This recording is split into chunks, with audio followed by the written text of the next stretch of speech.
Originally a cheap, plentiful, and man-made substitute for ivory, celluloid, one of the earliest of plastics, made its way into the manufacture of novelties. But it had one serious defect. It could burn. Welcome to the Kill It With Fire podcast, where each episode, a group of creative practitioners and academics from different disciplines takes a look at cult, neglected or overlooked motion pictures from the last few decades of celluloid, when movies were films. What happens if it actually works? That's the tagline for the film that we're going to be discussing today, which is Shane Carruth's Primer, released in 2004. Shall we have a round of introductions? Mark, would you like to go first?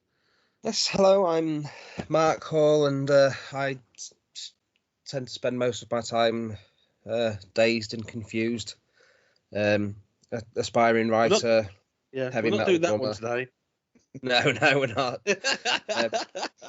Aspiring writer, musician, all that kind of stuff. Always had aspiring, because it's just a nice word for failed. Let that sink in for a moment. Yeah. Pete, do you want to go next? I was waiting for gasps of sympathy from the audience. Oh no. Oh. Yeah, that kind of Oh. Tough crowd. thing. At least there is a crowd, though. Pete, do you want to go next? Right. Well, my name's Peter True, and I'm sat under a blanket. What more do you want to know? That'll do. What colour's the blanket? Yeah, what colour's the blanket, Pete? It's brown, actually. Who owns a brown blanket? It wasn't always brown. It started out that way. Bits of it. Here we go. Bits of it are brown. Aye. How long was that? that's a- 2 minutes before we There we descended go. into That's a privacy? bad 70s sitcom. I know. Yeah. Hey, did you want to introduce yourself next? I don't think I can after that. I'm Adrian Mills, and I'm not under a blanket, brown or any other colour. And I teach and try and figure out the film we're about to talk about. That's what I do. There you go.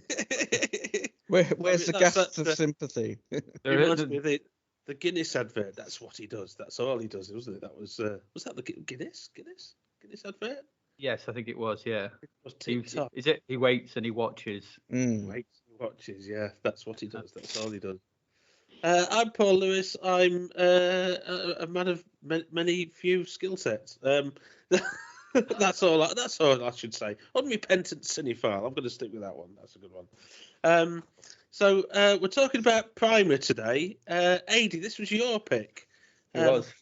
I mean, when you sort of opted for when you put Primer forward, it's sort of on the cusp of that era that we're talking about. We're looking at, if we're saying the last decades of the 20th century, but under the theme of the podcast, which is kind of we're looking at the end of sort of cinema as a medium, associated with film.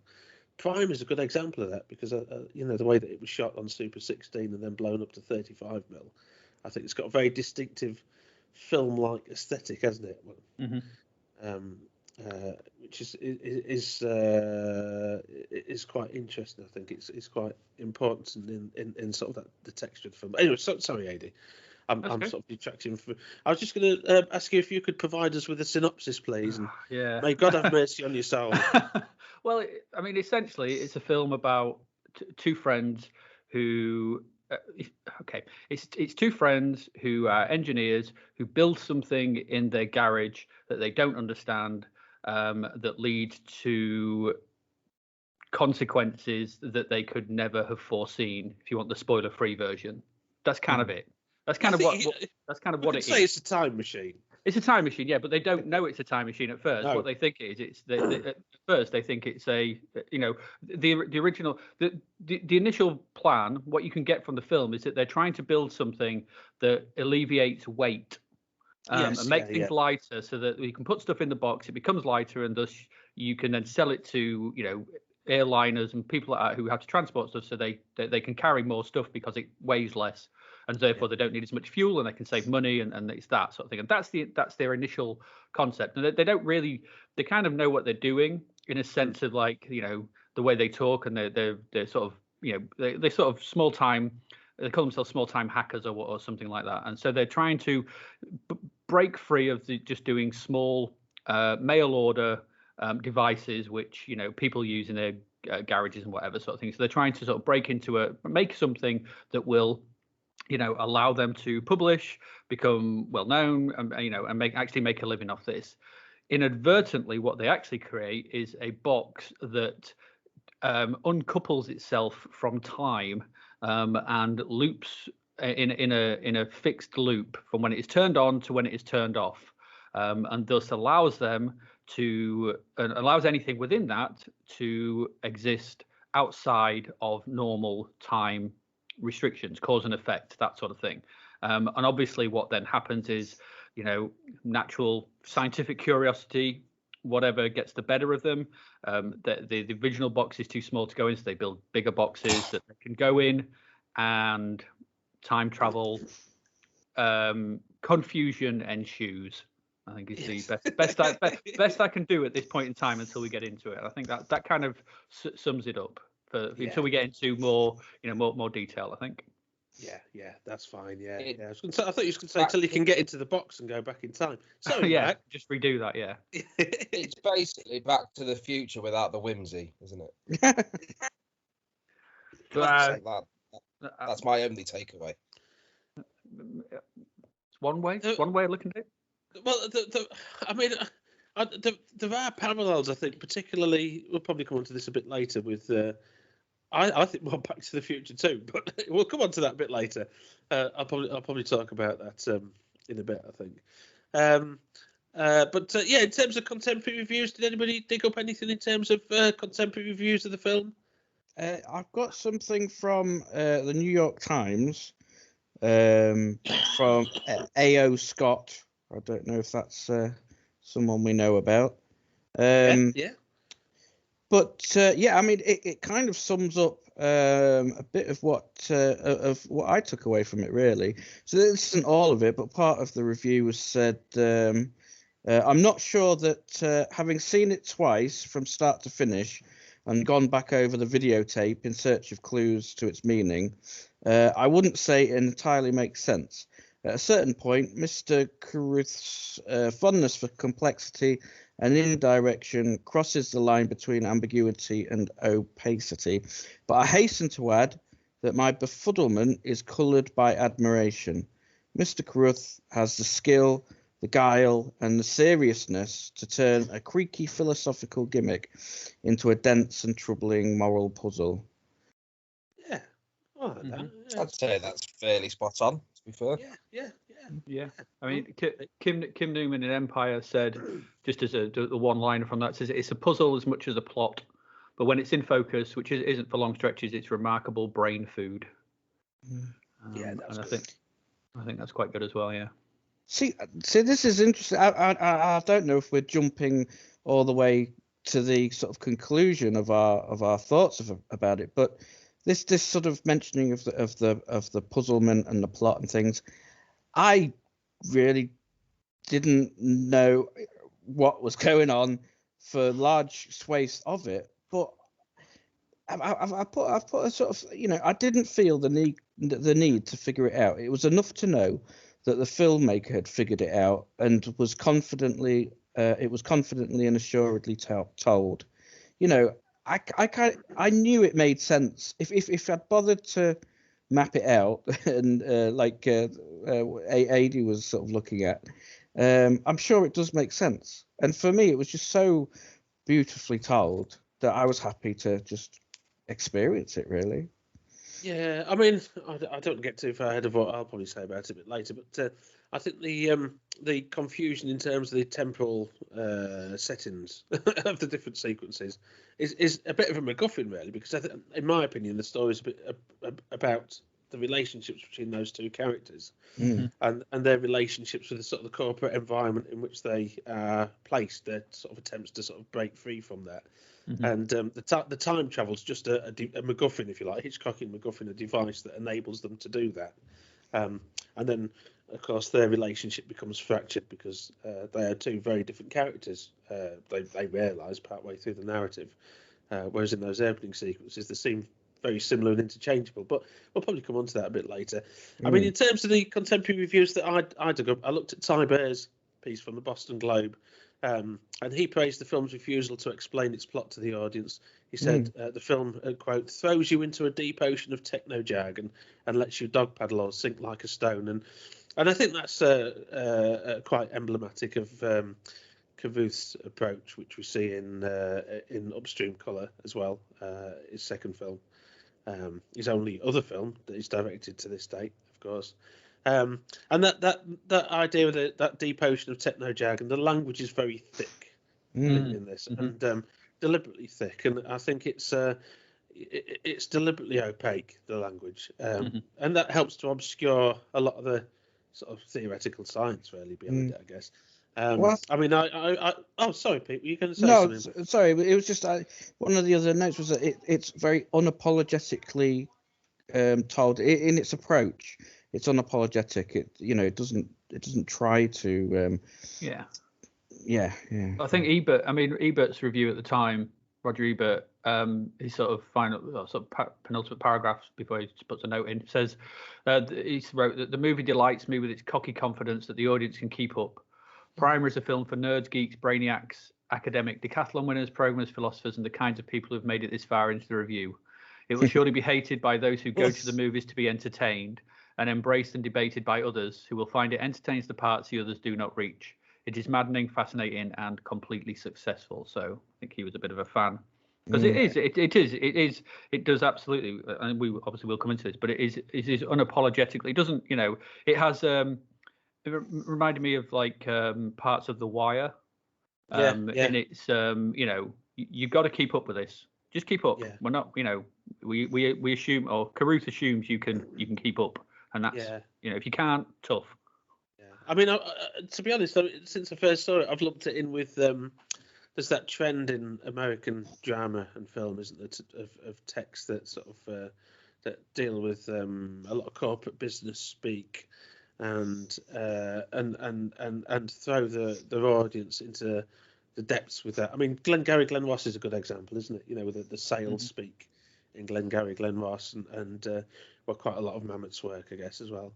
And for me, Prime has always seemed allied to that. And I mean, for quite a few years, I used to use it as part of that speech and meaning module. And I used to sort of, alongside Glengarry Glen Ross and what else did he used to show as part of that?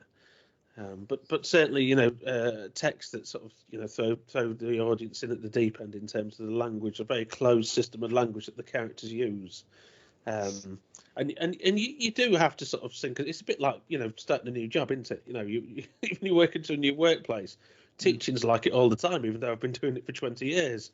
You walk into a meeting and they're talking with, the spouting new acronyms that you've not heard of before, even though I've worked in education for 20 years. I walk into some meeting and think, well, what on earth are you talking about? That's what does that mean?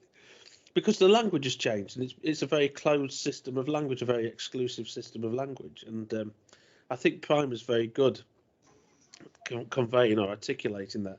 I mean, Peter Bradshaw as well in The Guardian, he suggested the influence of Coppola's The Conversation in terms of that sort of paranoia, I think, and Aronofsky's Pi. And I think you can see this was 7 years after Pi, Aronofsky's Pi, and you can see that lineage, I think, between Pi and Primer. Bradshaw also compared it with the Ealing comedy The Man in White, with the film about Alec Guinness, the inventor of the self-cleaning cloth, I think, is what he makes.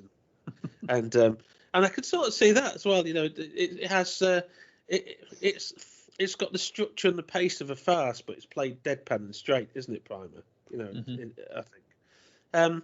Let's talk about first encounters with the film. Should we start with Mark? Because I think I know where this might be going. Had you seen the film before, Mark? I had not. No. So I watched it the night before last. I remember at the end of the last podcast, Adi said to watch it with no research, and just go in and try and see if you can figure out what's happening. And I could not, basically. I watched it and I was confused for an hour and 14 minutes. I immediately went onto IMDb afterwards and read the plot synopsis. And then after I read that, I sort of went, oh, yeah, that's what happened. But no, I was very confused, but I was also very entertained. Yes, yeah. Because even though I had no idea what was being said, I liked the way they said it. Yes. Well, being confused isn't a bad thing. I think we often.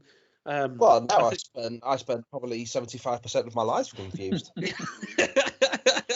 But I think we live in a society where people need things to be explained to, or they feel like they need things to be explained to them.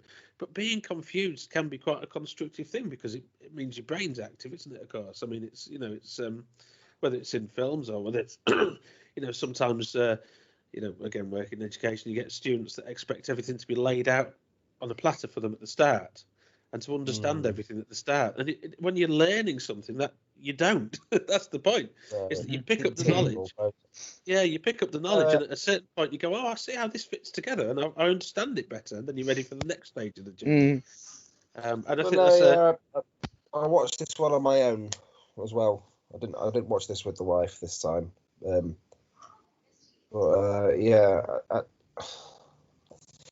Yeah, like I said, it was confused. I was confused and entertained, but my main takeaway was that I thought it felt like a very long short film, if that makes sense. Yes, yeah, it's just on the cusp of feature length, isn't it? With that 74 minutes, I think that's the PAL version.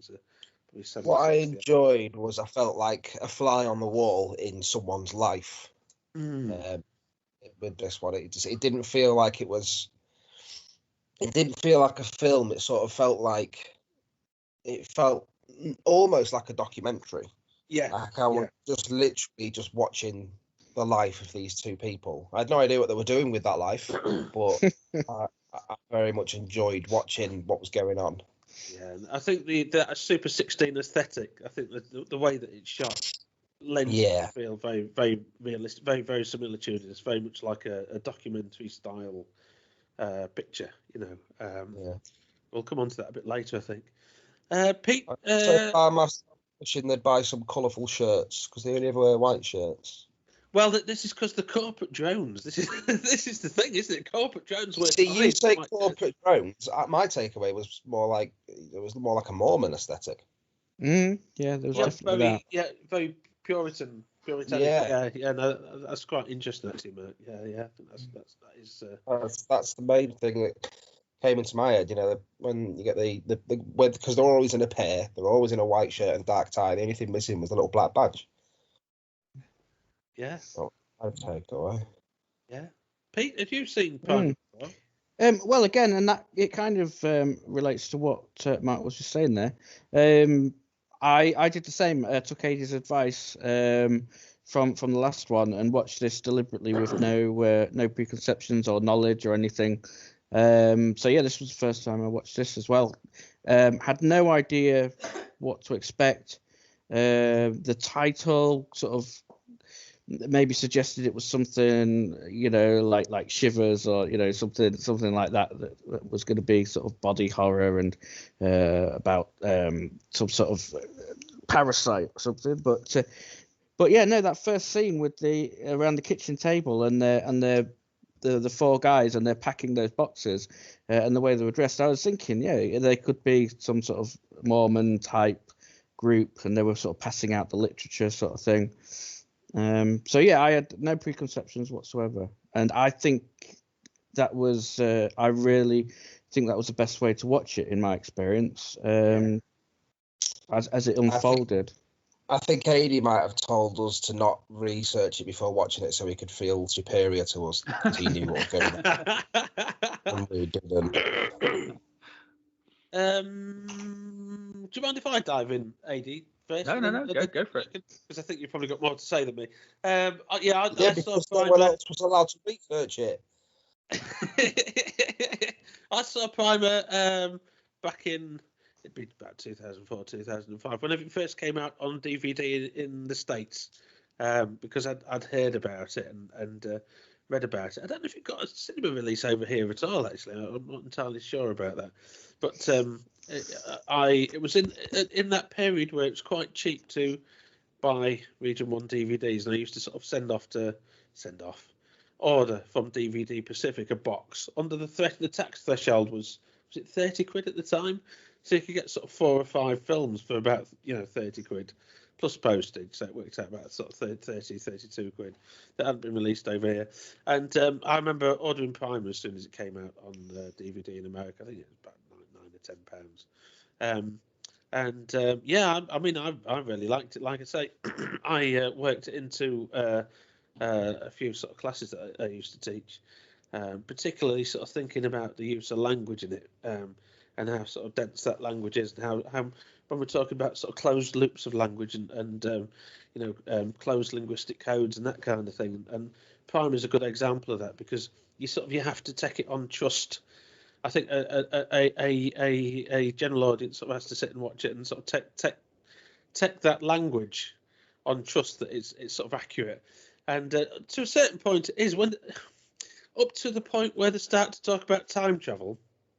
The early scientific language kind of makes sense, but then there's a point where they start, and there's a scene specifically where I think it's Aaron says that, played by Carruth himself, says that you move this dial about, and that's the point where the language shifts into sort of very sort of abstract, theoretical, constructed language, and that's the point where it's a bit like the point in the magic trick where the magician sort of hides the card under his sleeve. I think that's the scene where that happens.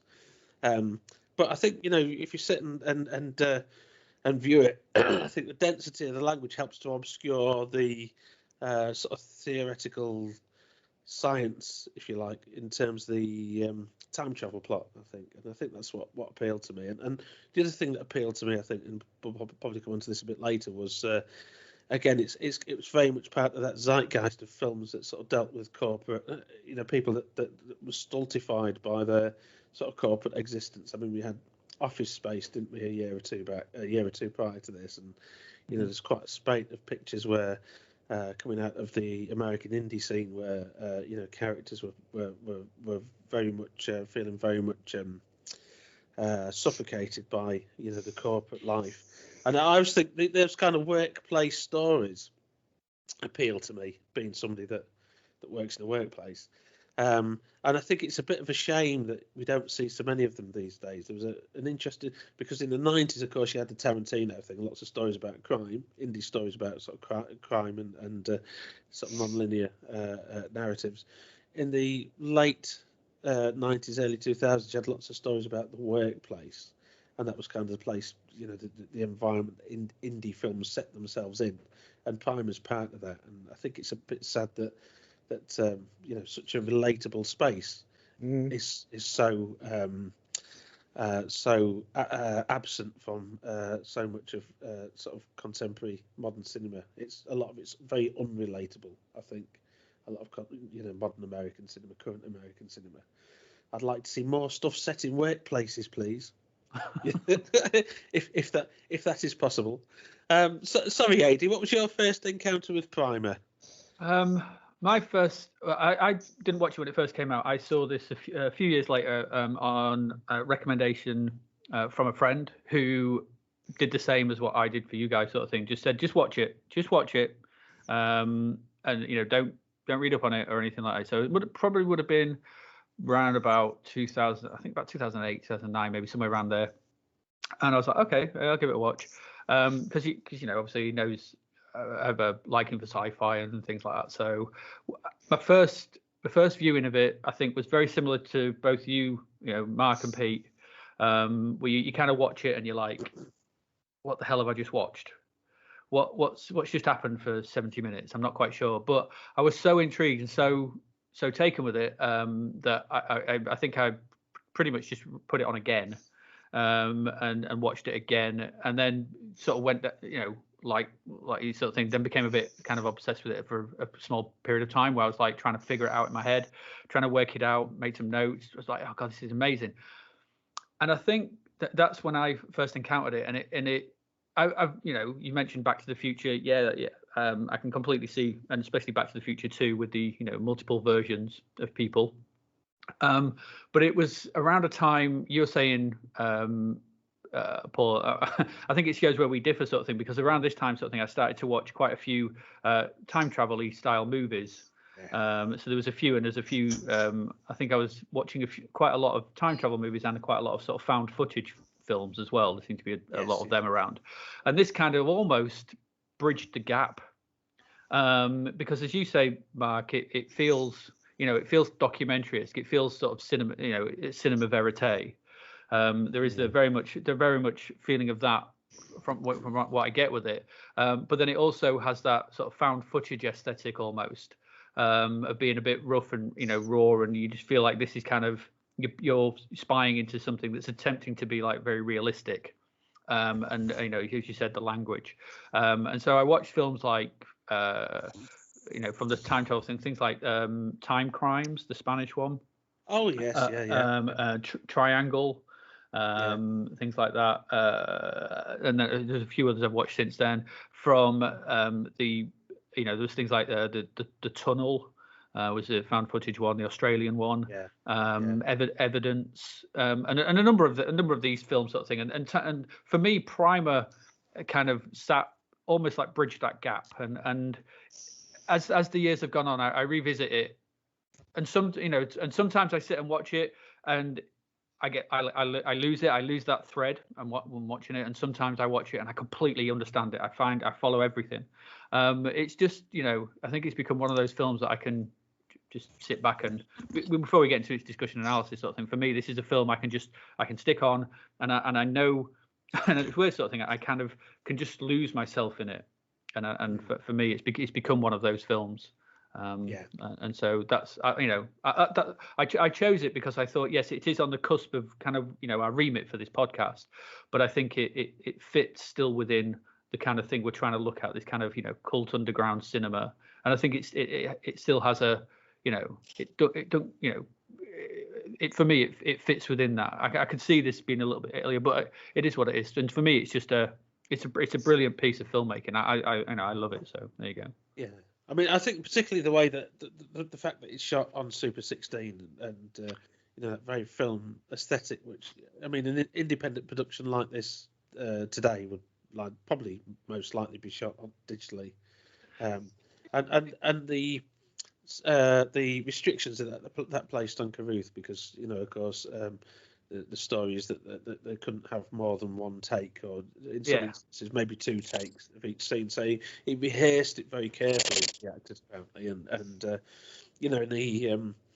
storyboarded the film by the use of 35mm stills, and shot 35mm stills as storyboards, and you can see that care in the texture of it. And I think if somebody was to make a film like Primer today and shoot it digitally, when you can just keep shooting endlessly, in theory, if you haven't got the time constraints, then I don't think you would have a film that has this texture, both in its aesthetic, but also in the way that the characters interact, through the fact that dialogue feels very spontaneous, but you can see it's very, very carefully rehearsed as well. So it's got that sense of both spontaneity and a rigidity of form, I think. Yeah, because he shot, what was it? It's a sort of cinema release. It's 78 minutes, isn't it? And he shot 80 minutes worth of film. That's right. I think he cut 2 or 3 minutes out. I think the interviews that I've seen with him. Yeah. Did I read that the budget was something like $7,000 or something? Yeah. Yeah. We're getting onto the production, aren't we? Yeah, it was $7,000. I'll move into that. Yeah. Yeah. I mean, do you know anything else about? I mean, it was $7,000, but as I say, it was shot on Super 16 and blown up to 35mm for the theatrical release. But the blowing it up to 35mm cost, I think, about 5 times as much as the budget for the production of the film. It cost about $30,000 or something like that. It's a bit like that famous story with Rodriguez and El Mariachi, isn't it? Which cost, was it $6,000 to make, and then they spent $70,000 on advertising it and promoting it, I think, didn't they? Yeah. So, these stories of films shot for, $6,000, $7,000. Yeah, it can be done, but then there's the sort of post-production and so on and so forth, isn't there? Do you know anything else about the production? Anybody? I mean, it was. Obviously, Carruth did so many roles, and you can. I mean, if you look through the credits at the end, there's a lot of Carruths and a lot of similar surnames pop up. So obviously, it's used friends and family. It was filmed, from what I understand, is mostly in his own garage. Yeah. I think actually there are only 5 crew members. I think as I yeah, and they all star in it. Yeah. It's the team from the beginning, isn't it? Who basically the crew and the stars. So, I mean, it's ultra low budget, $7,000, and it's for me, this is one of those examples of look what you can go and do, and especially now, sort of thing, as you allude to, Paul. The ability to just film on digital sort of thing with your phone or whatever, and films getting made on iPhones and all kinds of stuff. But with a good idea and a thought, careful thought, this is in your own back, and as educators, and we see lots of films come through, Dan's film course and things like that. We see a lot of films made in back gardens and front rooms and garages and sheds and stuff like that, and local woods, and that's all fine sort of thing. But you can turn something your local area as long as the idea is good, and that's what I really love about this. That's what I really love about this film. It's not about shooting on the backlot with massive green screen and massive locations and stuff. That's not what this is. This is about 2 people, and essentially, as you said, something. It's a story of 2 people and how and that classic of like when they put under pressure, the character comes out. That whole ethos of that sort of thing. And what happens when they get their dream? What happens? And that's what I really love about this film. There's so much going on in it, and it's so clever, but it's so sparse and allows you just to be there and then and watch this thing spiral out of control. There's so much I like about this film. And production wise, it's I'm, from whatever he's done, since Carruth sort of thing or whatever. For me, this is I sit back and I just I applaud what he did for $7,000 personally. Yeah. I mean, there's some really bravura photography in it, and there's some great dolly shots. When you're considering shooting it on what were effectively short ends, to get footage like that. And the other thing is that the high speed stock that he used, because there's a lot of low light nighttime footage as well, isn't there? And interior footage in low light circumstances creates that really sort of thick sheen and grain, particularly on the 35mm blow up.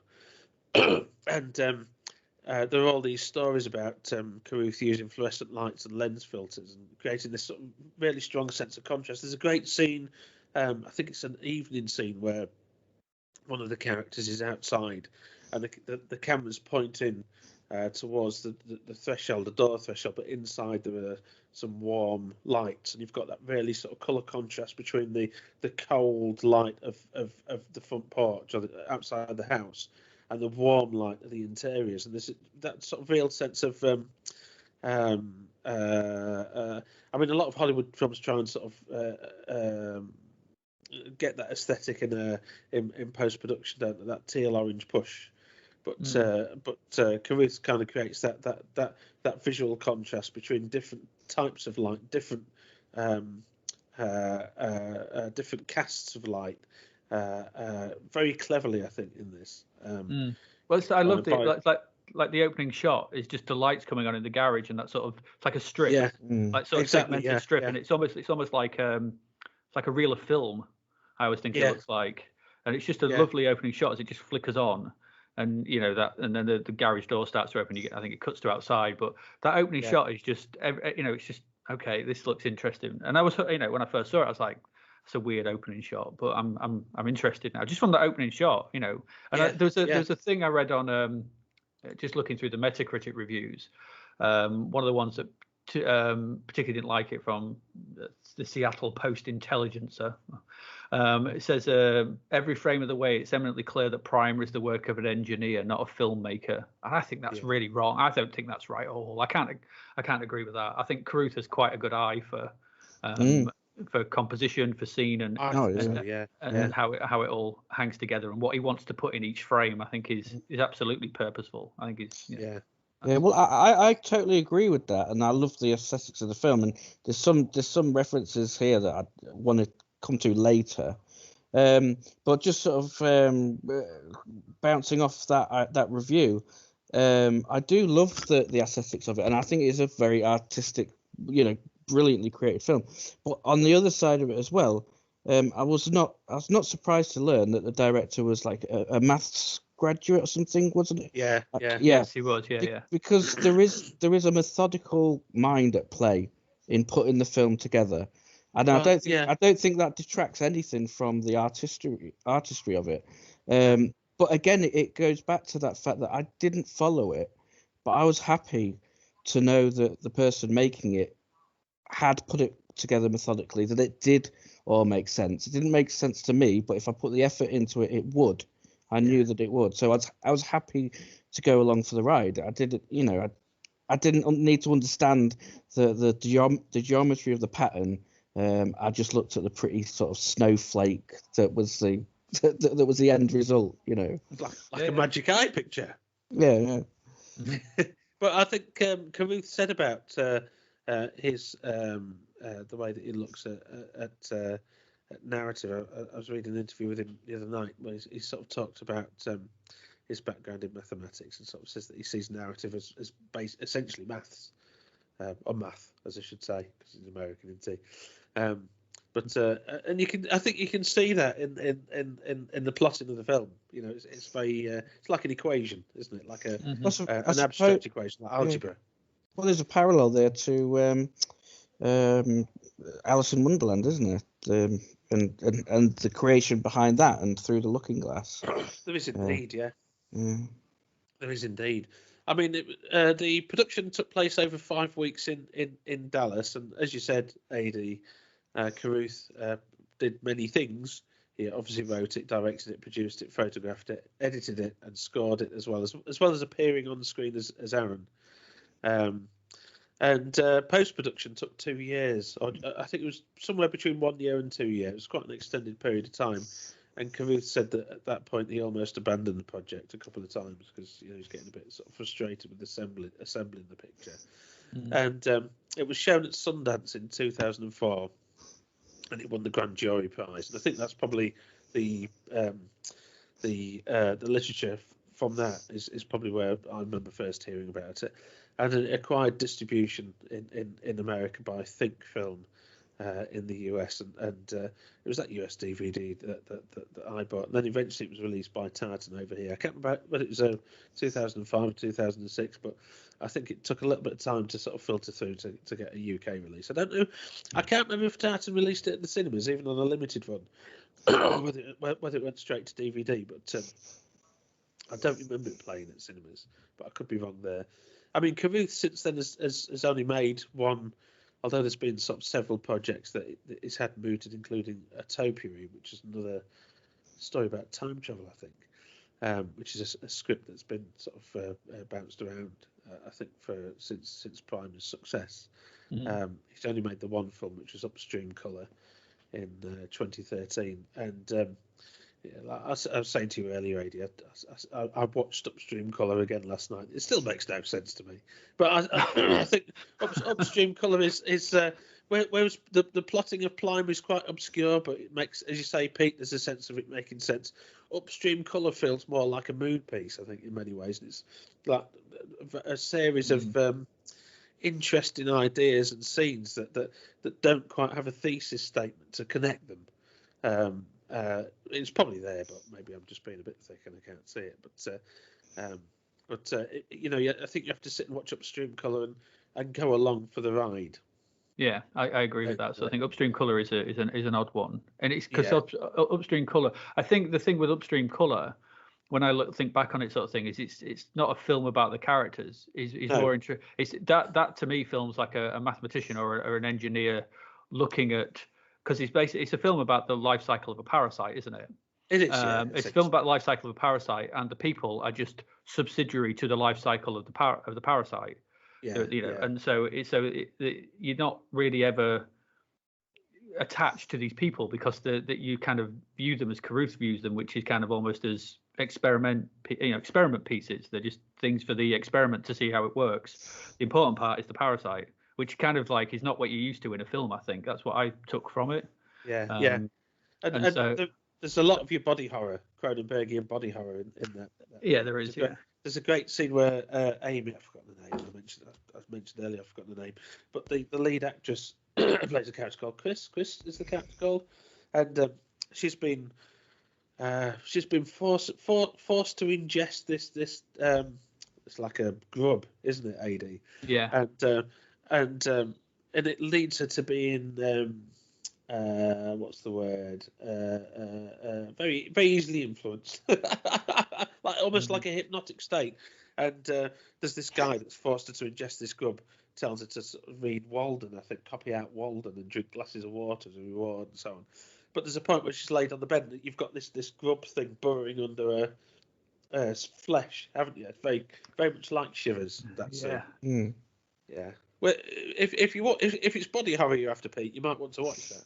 It doesn't surprise me at all that he's made a film that's like that, because it like I said, when I didn't know what was going on, it really did sort of strike me as something like that. That might be where it was going. Yeah. I mean, should we move on to the discussion of the film? Does anybody want to sort of start with anything that they particularly think stands out to them that they found particularly interesting? Well, I think again for me that the first scene in the kitchen. Well, it might not be the very first scene, but one of the first scenes in the kitchen. I don't think it's kind of come up in a couple of the other podcasts, I think, and I think there's a study here somewhere about where the key focus and action of the film sits within the world, sort of going on around it. A bit like Magnolia or something, I suppose. A sense that life is still happening around whatever we're focusing on. So that sort of scene around the kitchen table where the wife is tidying away the pots in the background. Oh, yeah, because that's the sound that you can hear, isn't it, on the soundtrack? Is the clinking of the pots as they're talking about this. So again, it's that thing that that the characters themselves are so caught up in, and we become caught up in as well as the viewers. But at the same time, the dishes need putting away, and she's off. She's probably off into the living room to watch some telly or something. Yeah. But again, I mean that's one thing. But also, I think in that same scene, with her sort of doing the dishes, like obviously these are the focus of the film, the characters on the men on the table. So we know that they're going to do something that's important or something. But at the time, they could just as easily be talking about the football scores, or they could be playing poker or playing Dungeons and Dragons or something. It's just four blokes sat around a kitchen table as the wife is like, oh, they're doing their thing. I'll just put the dishes away and keep out the way, sort of thing. Yeah. I mean, that's part of the texture of it, isn't it? The scientists aren't the sort of the boffins in lab coats in most Hollywood films, but the corporate lackeys aren't. They're frustrated. They live a suburban life. As you say, the white shirts and the ties, and Carruth had lived that life, hadn't he, as a software engineer? So that experience kind of enriches the text, I think. And sorry. It's just I think I was just going to sort of make a point. So many Hollywood films that you watch, you feel very much that they're written by people with very limited life experience, and that sort of shows in the quality of the writing. Well, exactly. Whereas when you watch Primer, it feels very authentic because of course, Carruth had sort of lived and worked as a software engineer, and builds that experience into the narrative. Sorry, Pete. It popped into my head as you were talking about that it's almost like early Spielberg, like E.T., where you really feel like it's ordinary life is going on, and then something happens to it, rather than just it being, the opening credits where we're just seeing that this is the guy that something's going to happen to. We really do get a sense of just and Close Encounters. There's life going on, before this stuff happens and develops and evolves. And I think when they reference that, don't they, in the conversation where he's on about what happened the year before and how he'll take ownership of that and how it went wrong or something. So, but you're never told what. You know, it's not important. It's not important. But I think what is important is the notion that we're joining them at a point in time where the important things are about to happen, and it doesn't, but they're not.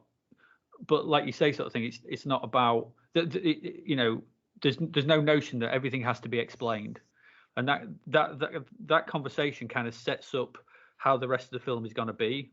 And like, there's a load of things that we're going to reference. I'm not going to tell you what they are. You're just going to have to know, go with it. And I think that sort of almost sets the tone for the film.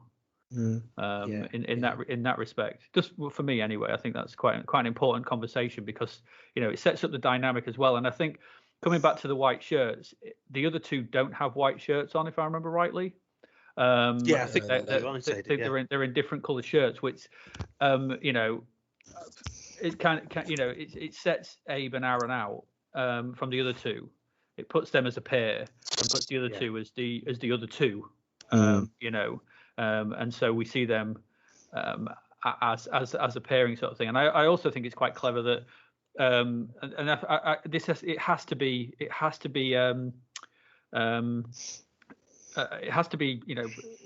purposeful that they're called Aaron and Abe, which is AA and AB. So the start of their names. That's not coincidence. That's because they at one point they talk about it goes in at the A and it comes out at the B, and they're talking about A and B, and they're almost like the first two that do it sort of thing. They're the first two names you get in a book when you're looking at name books. There's something in those names of Aaron and Abe. This just also shows a consideration to the everything else that's going on, whether it's whether that link where they do talk about it goes in at the A and comes out the B, and that's I don't know, but it did strike me that there's something in those names as well. Because the other ones, it's Richard and I can't remember the other guy's name. Let me just check. It's Richard. It's Robert and Philip in it. The other two. And they're cast aside quite quickly once it gets going. But it's So I like that opening sequence. I think you're right, Pete. It sets a tone and a mood, and and also as well. Don't forget, going on over this. Before that, we've got that voiceover. Is it worth? I mean, it's worth discussing that voiceover that runs through the film. Oh yeah. Which is from one of the versions of Aaron that have been produced by the experiment, really, isn't it? It's a recording, isn't it? Which kind of plays. I mean, of course, later in the story we've got this revelation that Aaron's been conducting his own experiments in a lockup next to the neighbouring lockup, to the one in which Aaron and Abe have built their time travel coffin, if you like, as they refer to it as the thing, the box and the coffin, don't they? The fail safe. The fail safe, and so Aaron's recorded the day's activities, and he's constantly listening to that in an earpiece 3 seconds ahead, so almost like a premonition, isn't it?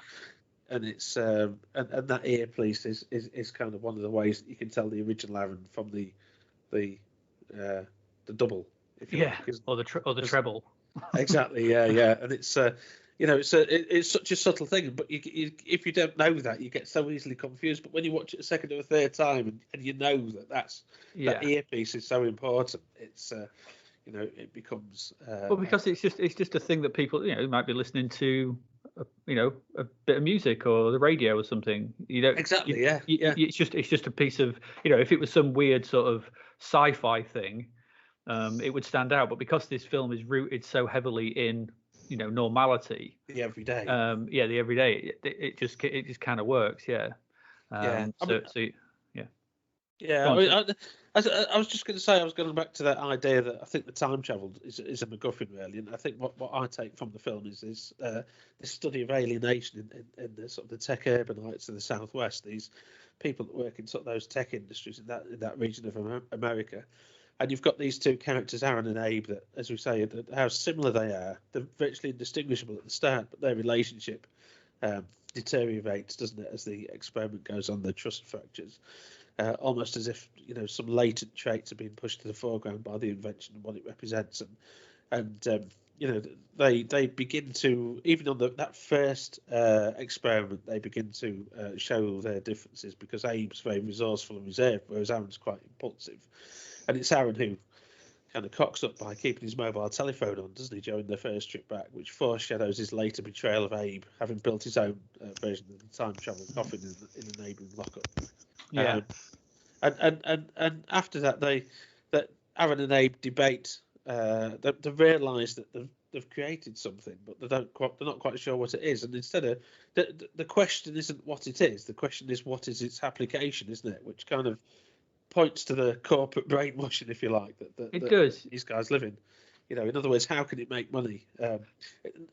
It's necessity isn't the mother of invention here, is it? It's kind of Well, invention necessitates finding an application for what's been created. Yeah, Sorry, I thought. Sorry, I was going to say something. One of the things that struck me was as we watch these films, and you kind of watch them in short order, and especially in a certain period of time.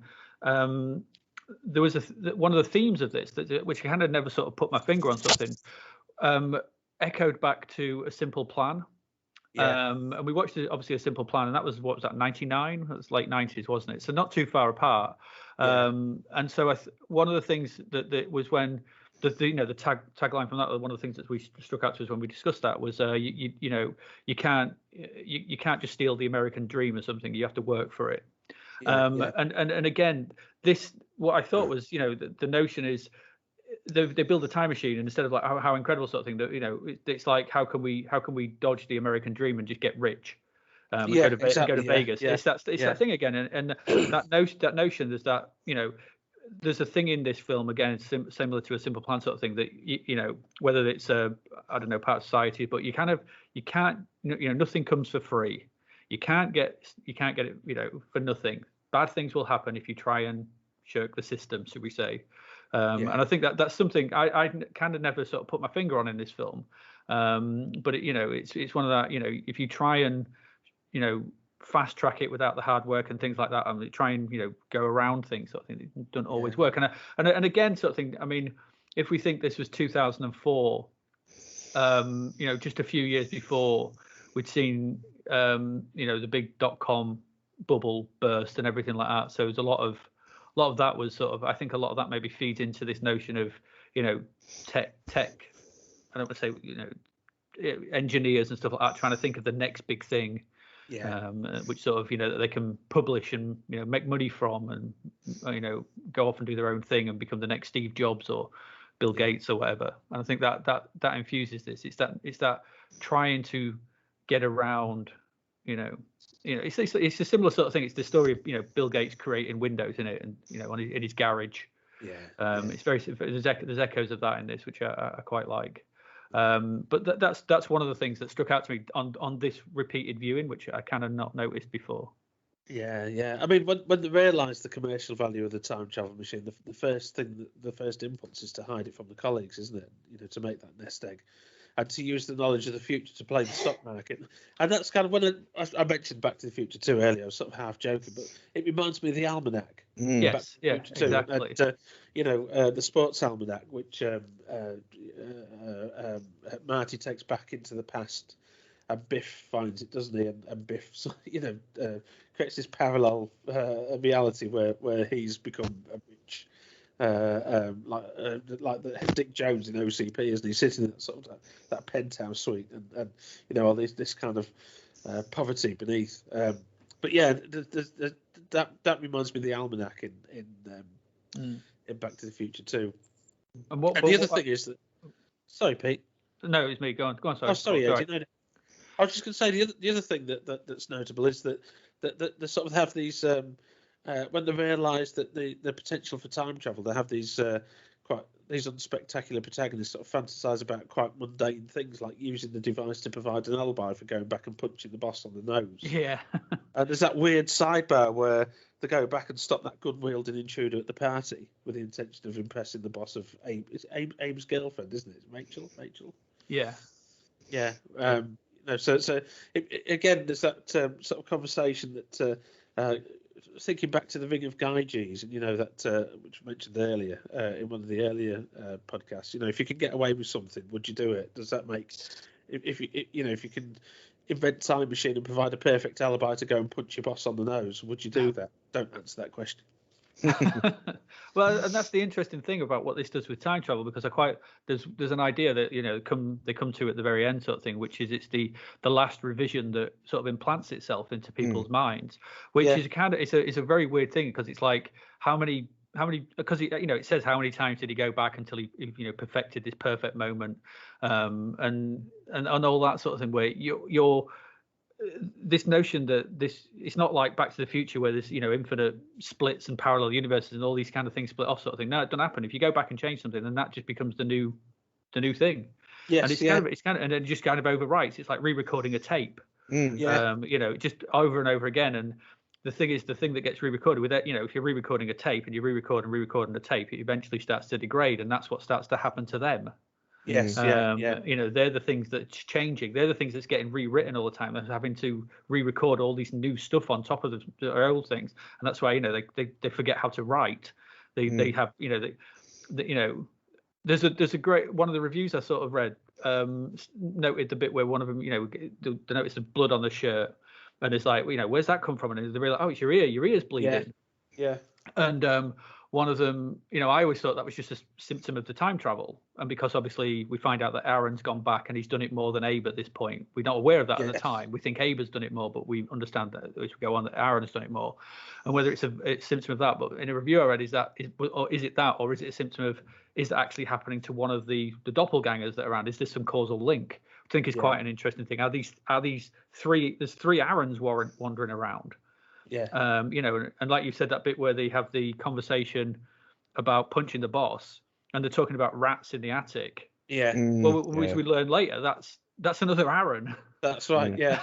It's all this. It's so convoluted, but there are some issues with the film, sort of thing. There's a couple of bits which do confuse me, sort of thing. One of them is to do with some of the editing, and there's the sequence. There's a sequence near the beginning where Abe wakes up and he's sort of on the floor, and he's kind of looking for something. It's kind of cut really weirdly. It's kind of cut very strangely, sort of like he kind of wakes up and he's asleep and he's looking for stuff, and then Aaron phones him up, and I'm always wondering, do you think that's just a product of the production, or do you think there's something purposeful in that editing of that bit, because it's before they've gone back in time? I think the editing's quite interesting. There's a lot of elliptical cuts with chunks missing out and jump cuts essentially, and there's a lot of repeated action, which reminds me a bit. I don't know if you used to watch Homicide in the 90s, the Homicide Life on the Street, but they used to a point of narrative importance that would repeat the action in the edit, and that was quite impactful, almost like an exclamation point. And I think you find those kind of enigmatic types of edit used in this film, but you see them also in upstream colour as well. There's a lot of jump cuts in upstream colour, and there's a lot of sort of repetition. I was going to say, I mean, I don't want to get too much into upstream colour, but I was saying it was a bit sort of more of a mood piece than a narrative-led film. But there's so much in upstream colour that is essentially sort of symbolic montage, cutting the people against the pigs and so on and so forth. And I think in Primer you get a sense of Carruth trying to play with the editing, because in some ways film itself is a time machine, isn't it? It allows you to sort of replay the past. And I think that's kind of what he's sort of saying with the. I mean, you said about the strip lights at the start looking like a reel of film, didn't you? I think AD. Yeah. And I think one of the things that Carruth's doing is using film itself, or highlighting the extent to which film itself is sort of a time travel device. You can use overlapping edits and repeated actions and elliptical cuts, and it creates a sense of intrigue and fascination, I think, and enigma that parallels in the story's depiction of the box, the coffin, the thing, and the time travel that enables. Yeah, because there's another sequence like that, another odd edit later on when their boss appears in the car behind them, and they're talking about having seen him earlier that day, and then they get out the car and chase him. But just before they get out the car, there's like an insert of them chasing him. And it's like, hang on, has this happened? Is this the other version being rewritten? Exactly, what's going on here, sort of thing. And obviously there's that whole sequence. I mean, and this is where the film, and this is why I really, I started to love the film, is like this whole sequence when they see their boss. And he's like, we saw him 4 hours ago, and he was clean shaven, and now he's got 3 days worth of growth. And it's like, and suddenly they start to realize something, that this thing is spiraling and paralleling, and like you said about the mundanity of stuff. Oh, we're just going to go back and change this so that kid don't wake me up and I can get a good night's sleep. It's like, what are you doing? As the viewer, you're like, stop it. But once that power is in your hand to go back and change stuff, it's like, it's like, it's that notion of having that conversation with someone and you walk away and you go, I really wish I'd said that. Well, now you can. You just got to go in a box for a few hours. And it's all that to do with, and that's, that mundanity of being able to change and make your life kind of into a perfect thing. When, that's not what life is, just this, you can't control it. There's too many, as the thing which they should understand, sort of thing. There's just too many variables in life. There's too much randomness to even try to think you can get some kind of control on it. Even just locking yourself away in in a hotel room, which it does have one of my favorite lines in the whole film, which is like, I'm really hungry. I haven't eaten since I haven't eaten since later this afternoon. It's such a great line. I've written that down. Such a brilliant line. I think that as you were talking before, about the invention of the thing and finding a purpose for it, and then it going wrong and it sort of corrupting, and the ear bleeding and the bad handwriting and stuff. I think all that sort of as echoes of Cronenberg's The Fly. Sort of stumbling upon this invention and then sort of misusing it and it going a bit thing. I must say at this point though, it's getting a bit smelly under my blanket. Can we edit that out? No, I'm leaving that in.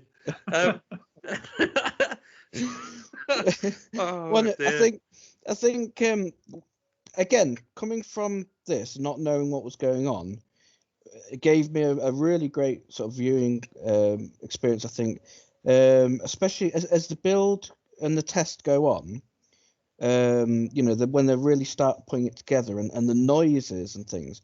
The sense of uneasiness is massive, especially when you don't know what it's about or anything, you don't know what's coming, and it reminded the stuff with the putting the thing together and these big bangs and hums and reverberations and stuff reminded me so much of Tarkovsky, Stalker and Solaris. Oh yes.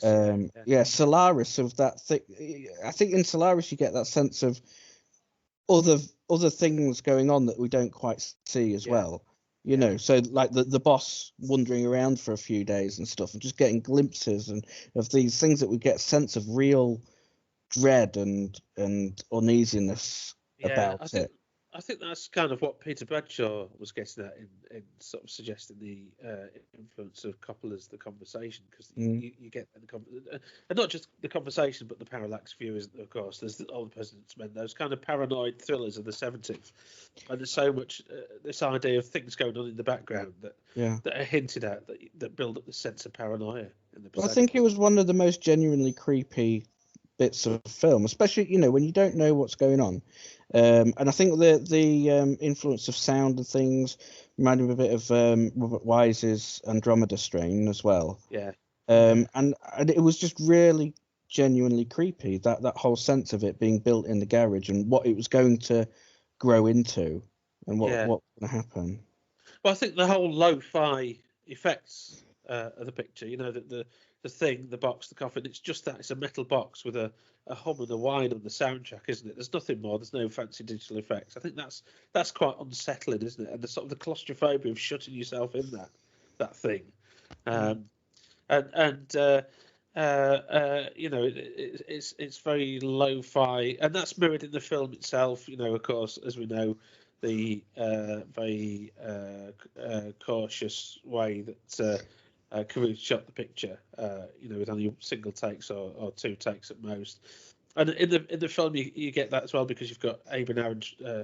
Is it Abe trying to penny pinch by stripping parts from a working refrigerator? It's taking out the copper tubing and the freon and the catalytic converter from the car. Exactly, for the platinum and I love that line. He goes, "Well, is it needed?" Well, I'm sure it would be needed or something. He says, I'm sure it's necessary. They won't put it in there if it's not necessary. Yeah.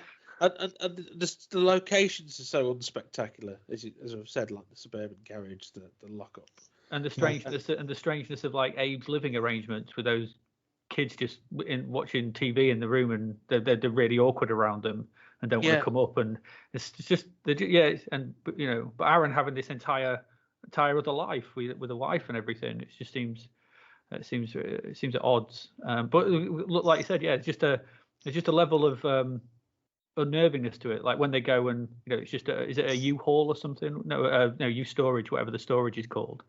Storage device. It's just one of those things, isn't it? Something. There's nothing out of the ordinary in any of this film whatsoever, apart from the actual plot itself.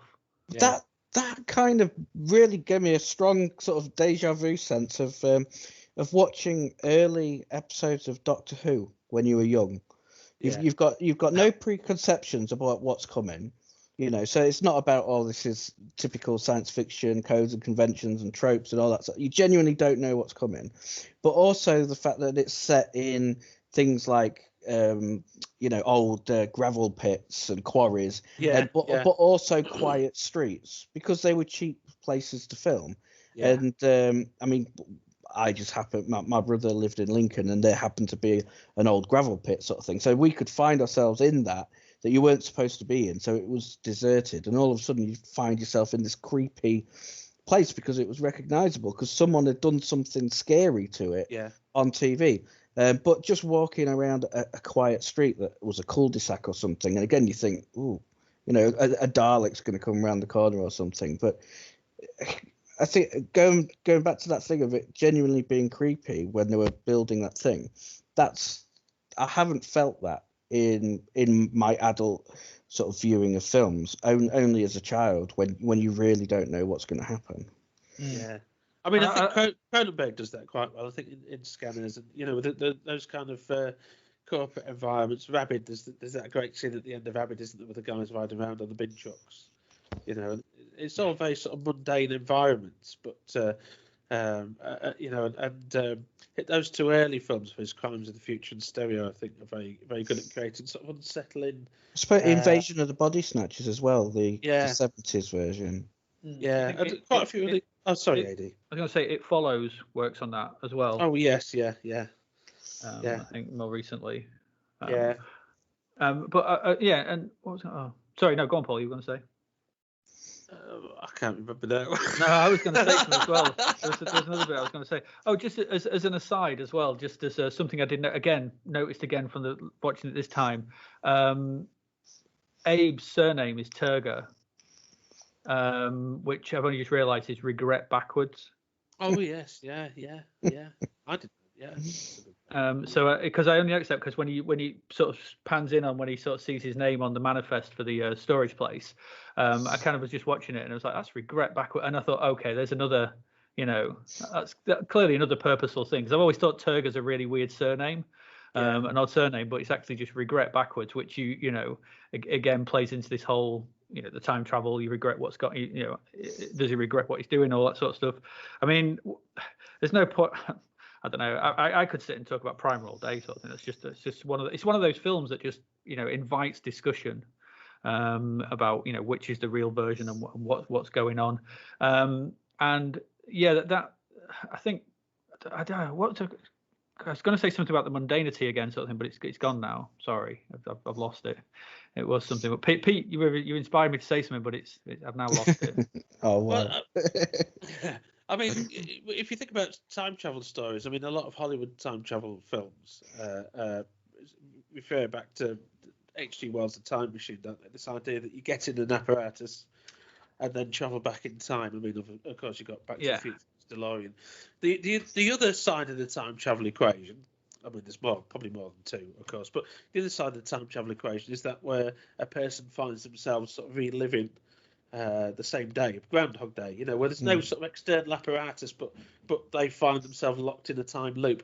And I think Primer kind of marries both of those, doesn't it? Because it's got that element of there is a device that they climb into, but it's not particularly spectacular. It's just a coffin and then get out. And and then they've got these doubles walking around, which is kind of very Edgar Allan Poe-esque, the William Wilson story about the doppelgangers, which is uncanny in itself. And this idea of meeting one's alternate self, which, as you say, had already been posited in Back to the Future 2, had handled that theme quite well, but in a more sort of and also let's not forget Time Cop. Time Cop, of course, yeah. Let's give Time Cop its dues, because I think Time Cop didn't get enough respect, in my opinion. Yes, yeah. But moving quickly on. Yeah, moving swiftly on. So we'll talk about sudden death next.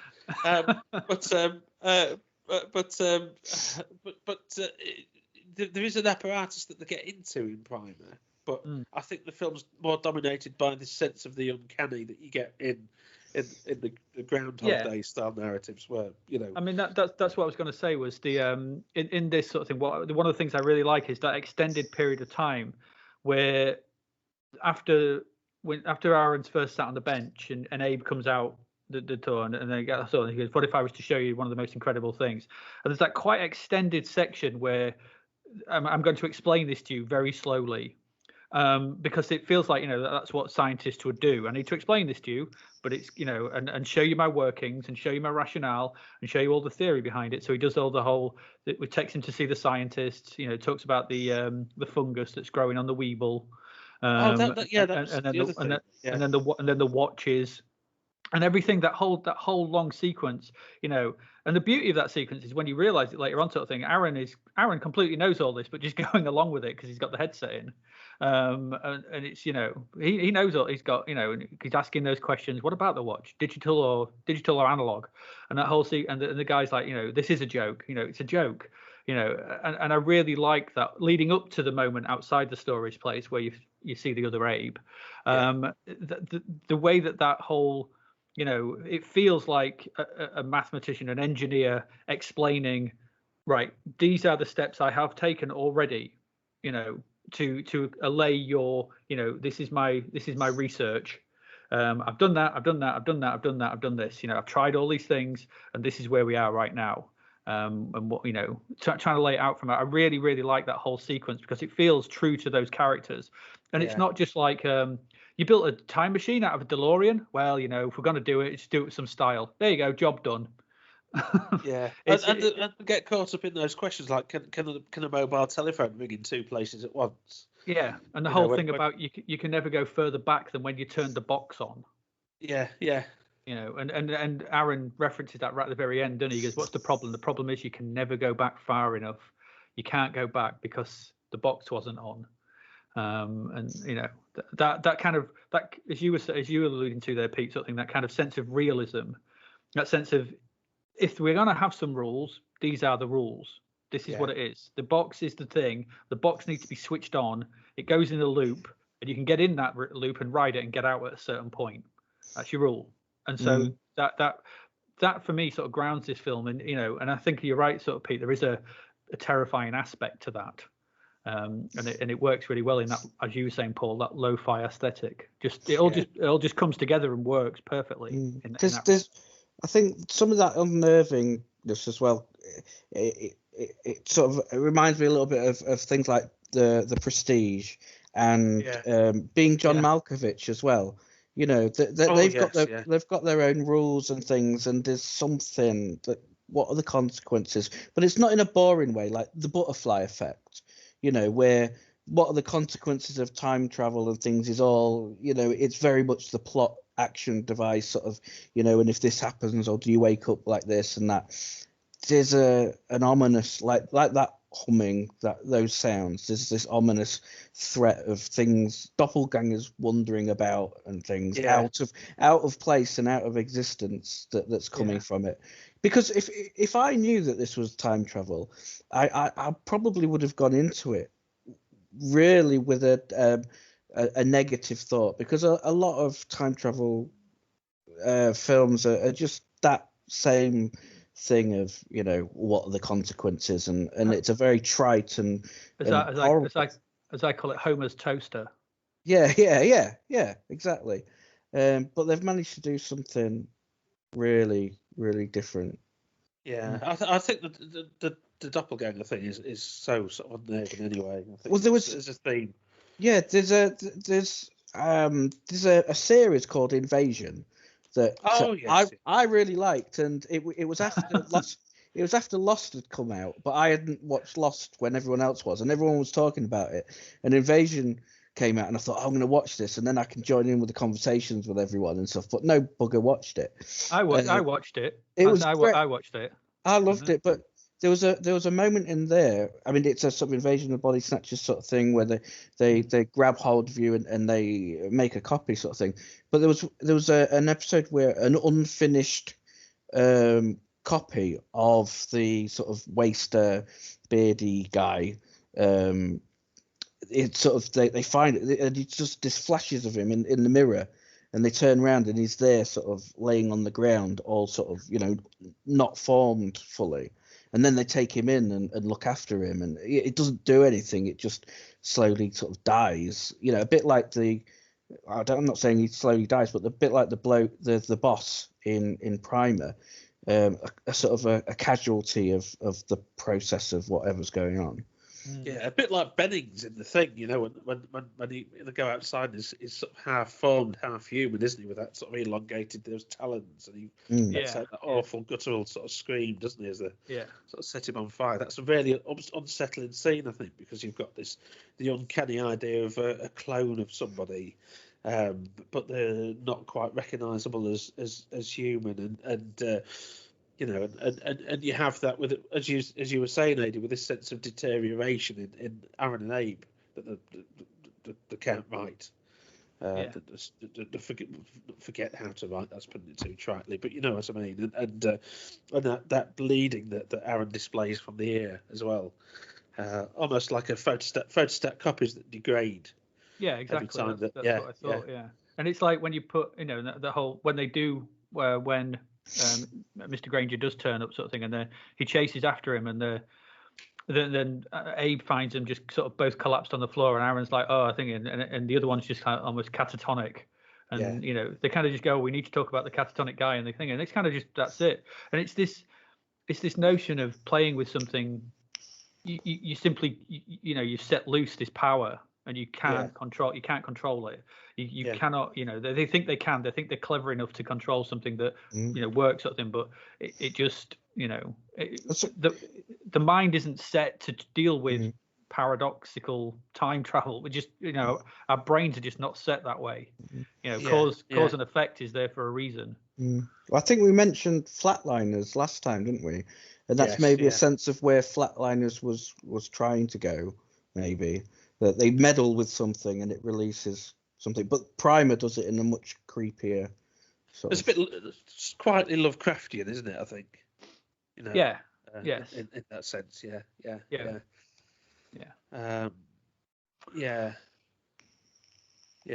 reminded me of something else then, but I'll save that for another discussion, I think. So, did anybody sort of have anything else they wanted to sort of say in terms of discussion of the film? Mark, you've been quiet. You have been quiet, Mark. I've been quiet. Yeah, I haven't wanted to interrupt.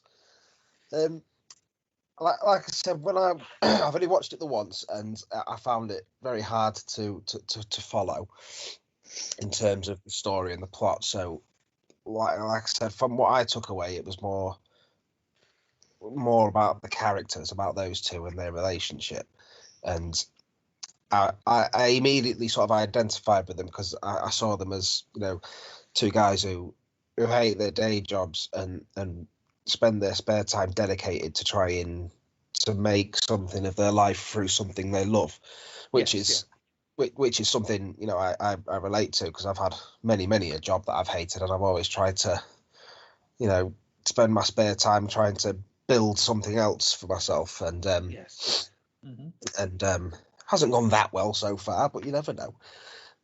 And then I was, you know, I spent the film watching these two incredibly smart individuals, and I got excited with them, you know, when they invented something. I had no idea what they invented, because, like I said, I had no idea what was going on. But I got excited with them. I was sad at the end when, you know, when they I say split up. Obviously, they're not in a relationship, but when they parted ways, yeah, I just felt I felt a bit bereaved at the end of it, because I liked following these two guys who were just trying to make something out of their passion, and then, you know, and then sort of watching it corrupt them a little bit as well. So that was my takeaway from the film, because, like I say, a story and plot, like I say, I found it a very relaxing film to watch, even though I had no idea what was going on, because it's the best way to watch this film. Just let it wash over you. Yeah, well, again, exactly. Yeah. It did. It washed over me, and it's like Pete said. I was very confident in the fact that the people who were doing the talking knew what they were on about, and it's obviously extremely well written, and you know, the writer is obviously a very intelligent man, and it got to about halfway through, and I was thinking, I don't understand this, and I'm not going to understand this, but I am enjoying it. Yeah. So I tried to I sort of did concentrate more on the story between these two young men. And again, so I was just going to say, in the same way, I wouldn't have probably looked forward to it if I knew it was a time travel thing. Again, the idea of two friends, it's a bit like the neo-noir things we've looked at, A Simple Plan and stuff. If I knew it centered around two friends slowly sort of drifting apart or distrusting each other and things like that, again, I'd have thought, oh, it's a bit, you know, done. But it's done in such a good way that when it just unfolds, you know, you've got no expectations. It's not trite at all. It's not contrived. It's done really well. You sort of feel like you've been told something without knowing you've been told it, don't you? Yeah. And in that respect, I think in that respect, Pete, I think that the lo-fi, the lack of budget, you know, kind of helps it, because he couldn't do anything.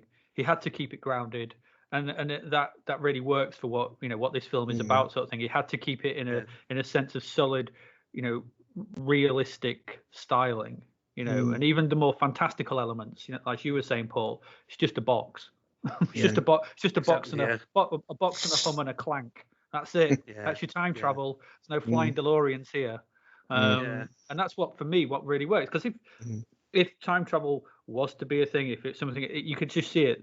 This is probably how it would, you know, it would appear by accident.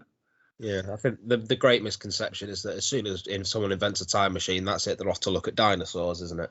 Yeah. Or that or look at lottery numbers.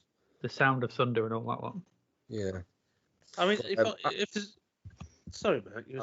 I found the lack of, you know, fancy and fanciness and budget and stuff. And yes, I suppose that. I found it quite refreshing, to be fair. It was nice to sit and watch a film that basically takes place in A, a garage, B, a storage unit, and C, a hotel room. Yeah. But it's still about this grand sci-fi thing, isn't it? That normally you'd expect to see CGI aplenty. So the fact that they've managed to accomplish such a satisfying and very well done story. Well, again, it's well done.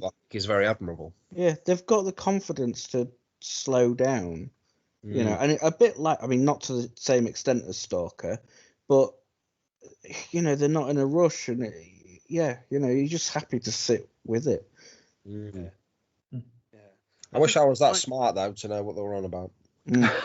So I think my takeaway from revisiting Primer is that I sort of really missed that era of independent films that could achieve this, as you say, with very sort of very inventive with limited resources. As I say, what's interesting about the Time Machine is that they invent it. There's no need to invent it. They create it and then try and find an application for it afterwards. But with Carruth's approach to making the film, of course, when you've got limited resources, limited budget, necessity is the mother of invention. So you've got to come up with ways of sort of circumventing the lack of resources. And so you find what you do is you spend time on sort of coming up with an interesting narrative and characters that have interesting relationships. And I think it's a bit of a shame really that so many sort of current indie films attempt to ape the sort of the Hollywood approach and try and be big and loud and sort of exciting and throw CGI at the screen and so on and so forth. I think it's a shame that the cinematic landscape, especially in American filmmaking, has let films such as this that are very relatable. As we say, the regardless of the time travel aspect, I think there's a lot to grab onto in this film in terms of that the characters' kind of frustration with their sort of daily existence and the core idea at the end of this film is that two people have a dream, and what happens when they or not a dream but a plan, and what happens when they realize that, and then this could be two people becoming successful in a band. It's that kind of exactly it's that and then all the things that they can't control pile on top of them. When it was just them playing gigs in a pub, they're all happy, but when they become hugely successful, and then they've got to do world tours and big albums and pressures of this and pressures of that, and it's that's obviously not the same, but it's that kind of, it's two people living their lives and suddenly there's external pressures that they can't control and how that drives them apart, which is kind of as you were saying, Pete, if you knew it was about that, it's kind of been done before. It's a bit one of those it's kind of one of those universal stories, but here couched in a very quite original way. Well, it's been done because people can relate to it, and I think exactly, and that's why it works. You've got a narrative like this, you can relate to it, whereas a lot of Hollywood films, science fiction films particularly, they're very difficult to relate to, I think. And it's sort of, as I say, a lot of Hollywood films, you can see the lack of life experience in the writing of those. But in something like Primer, you can see Carruth's experience as a software engineer, as a sort of a lackey, if you like, corporate drone. You can see that in Primer, and I think that's something that as an audience you can connect to. And there's a lot to be said about sort of the big discussion that you can have about who that type of narrative appeals to. Anyway, that's another discussion, isn't it? But I think it's a shame that at one point there was that point in the late 90s, early 2000s where things seemed to take a different turn, and it seemed like the bigger budget productions, the Hollywood productions, would learn some lessons from the indie films such as this. But instead, over the past sort of 10 15 years, they've consolidated their emphasis on tentpole pictures, haven't they? This is it's just a version to Risk, isn't it? It's because there's so much money involved in all that. It's either I teach video games and I see it in video games as well. That you've got your massive video games, your Call of Duties, and you've got your smaller indie games sort of thing. But there's not much in the middle. Yeah. Because was it around about Smith and things like that, where what's that Little Miss Sunshine thing or something, where you had films like Love Liza with Seymour Hoffman, but then the About Smith was the big version of a slow pace, like Broken Flowers, sort of Hollywood film that wasn't too brash, or it was being an indie film sense to it. Anyway, I think we'll leave it there. We need to get in a box and go back to 2003 and Stop all Hollywood productions. That's right, yeah. Or make Primer. Or make Primer, yeah. That'll show Carruth. Yeah, and I think next time I'll be we'll be looking at The Beast. Are we? What's that? Is that the film? I don't know. Yeah, that's The Beast. Yeah, the Beast of War. Are you going to do your truffle shuffle again, Paul? No, that was a request, wasn't it? The Beast of War, the Kevin Reynolds film about the Russian tank crew. Oh yes, yeah. I was just reading actually. There was a thing on on Facebook, but it was there was a Russian lady in Second World War. Her husband was killed by the Nazis, and so she bought a tank and went around blowing up Nazis in yeah. Is that's a true story? Yeah. I was thinking, oh wow, that needs to be made immediately. That's fascinating. That is good. I've not heard about that, but yeah, it shall be The Beast next time. All right, sounds good. I think we shall sign off. Say bye, kids. Bye, kids. Bye, kids. Hold on a second. Spy Kids. Are you saying that Primer was about time travel? If I've actually just, the box is just warmed up, so if you get in it now, you get back to the beginning of the podcast. Then I'll know. We can start it all over again. Oh, okay. Cool. I think we've all got earpieces in, haven't we? So I bloody haven't. I don't know what's going on still. All I know is that I've watched a film about two Mormons trying to make stuff like that. With that, I think we'll sign off. We will. CTF. Bye. Bye. See you later. Bye. Bye.